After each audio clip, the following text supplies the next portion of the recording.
নমস্কার বন্ধুরা, কুকুই সুপ্রিয়া চ্যানেল থেকে সবাইকে স্বাগত জানাই। আজকের আবার দারুণ স্বাদের একটা রেসিপি নিয়ে চলে এসেছি।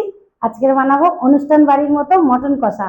মটন কষা তার সঙ্গে থাকবে ফরচুনের বাসমতি রাইস চালের ভাত। তো আসুন আমি কি কি নিয়েছি এবার আপনাদের পরিচয় করে দেবো। ফরচুনের বাসমতি রাইস চাল 5 কেজি নিয়েছি, এই চালের ভাত বানাবো আজকে। এখানে নিয়েছি 2 কেজি মটন। এখানে নিয়েছি পেঁয়াজ কুচি পরিমাণ মতো নিয়েছি। এখানে নিয়েছি পরিমাণ মতো টক দই। এখানে সব রকমের গোটা মশলা আছে, ধনিয়া আছে, জিরে আছে, শাহ জিরে আছে, শাহ মরিচ আছে, আর এখানে লবঙ্গ, স্টার ফুল আছে, এলাচ আছে, এখানে আছে দারচিনি। এখানে নিয়েছি টমেটো কুচি, আচারা পাতিলেবু নিয়েছি, হলুদ গুঁড়ো, কাশ্মীরি লঙ্কা গুঁড়ো, কাঁচা লঙ্কা বাটা, রসুন বাটা, আদা বাটা, ধনিয়া পাতা কুচি, 2 পিস শুকনো লঙ্কা। দুদিকে গ্যাসটা জ্বালিয়ে দিয়েছি। শুকনো খোলায় আমি শুকনো গোটা মশলাটা ভেজে নেব।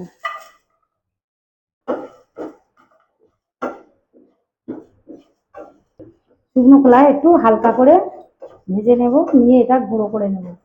এই মশলাটা দারুণ স্বাদ আসবে মটনে। জায়ফলটা আমি আধখানা দেবো, বেশি দেব না। জায়ফল দিলে খুব সেন্ট হয়। মশলাটা হয়ে গেছে, আমি নামিয়ে নেব প্লেটের মধ্যে। দিয়ে দেবো 1 চালা পাতিলেবুর রস। এটা আমার দাদাদের গাছের লেবু, প্রচুর রস হয়েছে, দারুণ দারুণ। দিয়ে দেবো 1 চামচ মতো লবণ। লবণ দিয়েছি, লেবুর রস দিয়েছি, দিয়ে দেবো সরিষার তেল পরিমাণ মতো। দিয়ে আমি তেল, লবণ আর লেবুর রস দিয়ে একটু মাখিয়ে নিয়ে নেব। দিয়ে দেবো অল্প করে একটু হলুদ গুঁড়ো।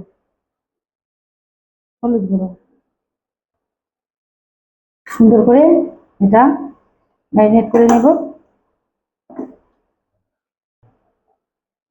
তো ম্যারিনেট করে নিলাম। মাংসটা প্রচুর চর্বি আছে, দারুণ চর্বি, আর এই চিনার মাংস হেভি লাগবে খেতে। মাংসটা আমার সুন্দর করে ম্যারিনেট করে নিয়েছি। কড়া গরম হয়ে গেছে, দিয়ে দেবো পরিমাণ মতো সরিষার তেল। কড়া তেল গরম হয়ে গেছে, সরিষার তেল দিয়ে দেবো দারচিনি আর এলাচ। দিয়ে দেবো কুচনো পেঁয়াজ।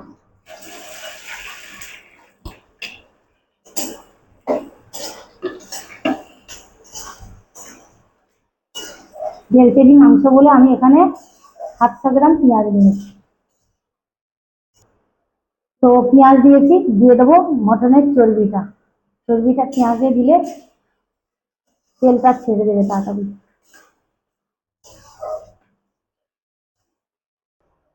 তো জায়ফলটা হাতটা নিয়ে নিলাম। শুকনো শিলে সুন্দর করে ভাজা মশলাটা গুঁড়ো করে নেব। অনেকদিন বাদে উপরে রান্নাঘরে এলাম রান্না করতে। তো বন্ধুরা, আমার ভাজা মশলাটা সুন্দর করে গুঁড়ো করে নিয়েছি, প্লেটের মধ্যে তুলে নেব। তো আমার পেঁয়াজটা সুন্দর করে লাল লাল করে ভেজে নিয়েছি, সঙ্গে খাসির চর্বিগুলো সুন্দর গলে গলে গেছে। তো পেঁয়াজ নরম হয়ে গেছে, একদম লাল লাল করে ভেজে নিয়েছি। দিয়ে দেবো মটনটা।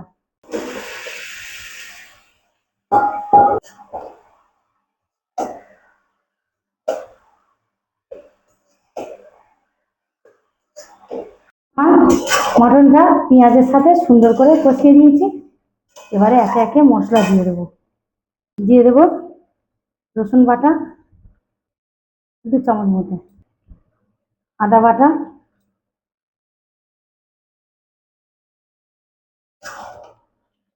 আদা রসুনটা সুন্দর করে দেবো। রসুনের থেকে আদাটা একটু বেশি দিতে হয় মাংসের সঙ্গে। দিয়ে দেবো 2 চামচ কাশ্মীরি লঙ্কা গুঁড়ো।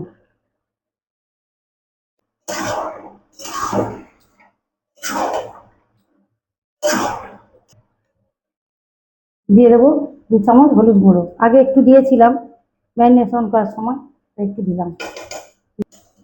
মটনের তেল ছেড়ে দিচ্ছে, চর্বিটা গলে যাচ্ছে, তেল বেরিয়ে আসছে, আর পেঁয়াজের যে জলটা বেরিয়েছিল মটনটা সুন্দরভাবে কষা যাচ্ছে। তো দিয়ে দেবো দুটো টমেটো কুচি, বড় সাইজের।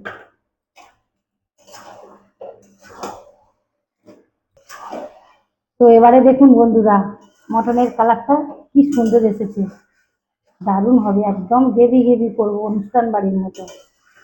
আলু দেবো না, আর বেশি পাতলা ঝোলও করবো না, দারুণ লাগবে খেতে। বাসমতি রাইসের সঙ্গে তো এইভাবে মটন কষা হেভি লাগবে।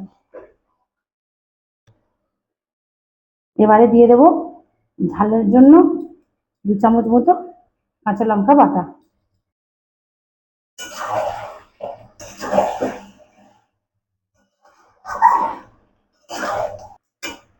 পাশে একটা গ্যাস জ্বালিয়ে নিয়েছি, আর স্টিলের বড় বাটিতে জল গরম বসিয়েছি।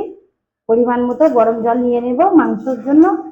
আর বাইরের ওয়েদারটা বন্ধুদের একবার ঘুরিয়ে ঘুরিয়ে দেখাও, বৃষ্টির ওয়েদার। একটু আগে খুব ঝমঝমিয়ে বৃষ্টি হচ্ছিল। ধনিয়ার গুঁড়ো দিয়ে দেবো বেশ পরিমাণ মতো। দিয়ে দেবো 2 পিস তেজপাতা। আগে দিলে তেজপাতাটা পুড়ে যেত তেলের মধ্যে, আমি ওই জন্য কষার সময় দিলাম।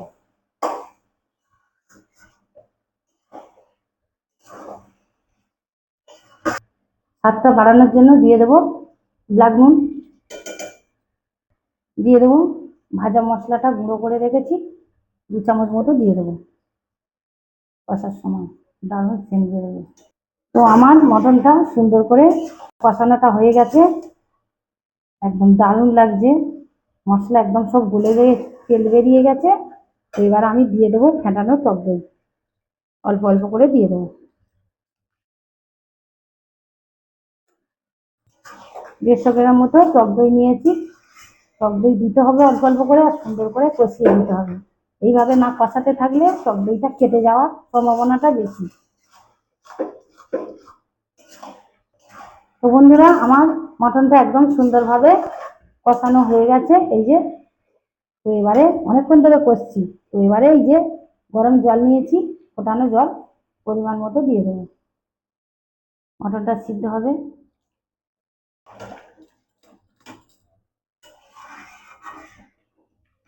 হালকা আঁচে আমি 30 মিনিট ফোটাবো, ভালো সিদ্ধ হয়ে যাবে। তো আমার 30 মিনিট ধরে ফোটাবো, একটা চাপা দিয়ে দেবো।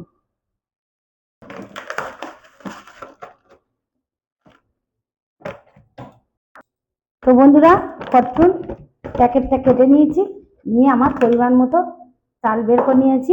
এখানে 500 গ্রাম চাল আছে। তো আমার জলটা ফুটছে, তো ফুটন্ত জলে আমি বাসমতি রাইসটা ধুয়েছি দিয়ে দেবো। 500 গ্রাম চাল আছে, আমাদের 5 জন লোক হয়ে যাবে। তো এখানে ভাতটা হোক, একটা ডিশ চাপা দিয়ে দেবো। হয়ে গেছে, পাশে বসিয়ে দিয়েছিলাম। তো এবার আমি ফ্যানটা ঝাড়িয়ে নেব। এখানে একটা ঝাঁঝরি নিয়ে নিয়েছি, ঝাঁঝরির মধ্যে ঢেলে দেবো ভাতটা আস্তে আস্তে।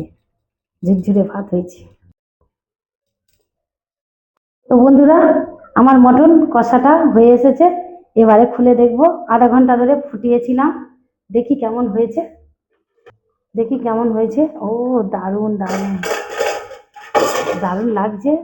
হালকা আঁচে বসিয়ে রেখেছিলাম, মটন তো সিদ্ধ হবে। কালারটা দেখুন কেমন এসেছে।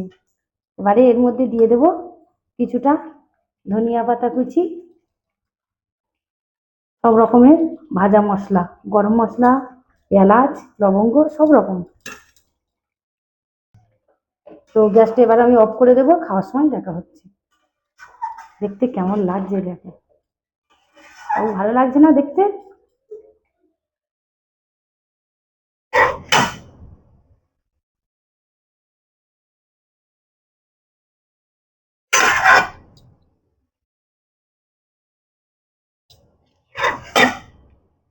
তো বন্ধুরা, আমার মটন কষা হয়ে গেছে অনুষ্ঠান বাড়ির মতো, আর সঙ্গে বাসমতি রাইস চালের ভাত তো নিয়ে চলে এসেছি। এবার আমি খেয়ে বলবো কেমন হয়েছে। একদম ঝুরঝুরে রাইসটা, দারুণ হয়েছে না বাবু? তো তো মটন কষাটা দেখতে দারুণ লাগছে, একদম গেভি গেভি করে অনুষ্ঠান বাড়ির মতো দেখতে লাগছে না? তো এবার আমি নিয়ে নেবো পাতের মধ্যে। ও, মটন কষা দারুণ দারুণ, গ্রেভি নেব।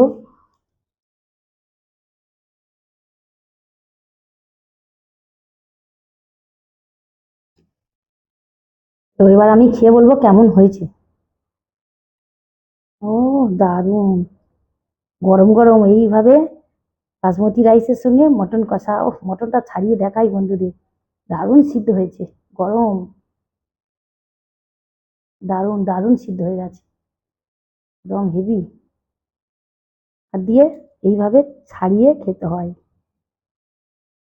এই হাঁড়ি থেকে ছেড়ে যাচ্ছে, দারুণ সিদ্ধ হয়েছে।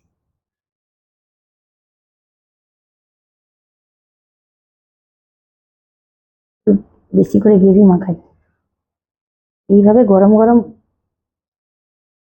রাইসের সঙ্গে মটন কষা,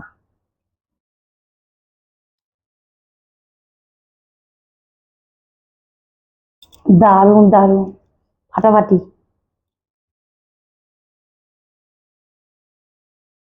গরম লাগছে তো একটু শুধু মটনটা দেখাই বন্ধুদের।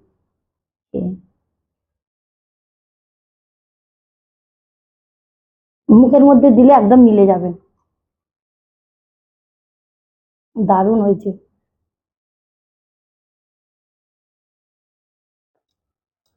ফাটাফাটি। তো বন্ধুরা, দারুণ হয়েছে, একদম ফাটাফাটি, মানে মুখে বলা যাবে না না খেলে, এত সুন্দর সিদ্ধ হয়েছে, একদম অনুষ্ঠান বাড়ির মতো লাগছে। আর কি কি মশলা দিয়ে বানিয়েছি আমি পুরো ভিডিওটা আপনাদের দেখিয়েছি, পুরো ভিডিওটা দেখবেন, দেখে এইভাবে বাসমতি রাইসের সঙ্গে মটন কষা হেভি লাগবে। তো ভালো লাগলে একটা লাইক করবেন, কমেন্ট করবেন, এটা বেশি বেশি করে শেয়ার করবেন। কুক উইথ সুপ্রিয়া চ্যানেলে যারা নতুন এখনো সাবস্ক্রাইব করেননি অবশ্যই সাবস্ক্রাইব করবেন, পাশের বেল আইকনটি ক্লিক করবেন, এরকম নিত্য নতুন ভিডিও সবার আগে আপনাদের কাছে পৌঁছে যাবে। সবাই ভালো থাকবেন, সুস্থ থাকবেন, সাবধানে থাকবেন, টাটা।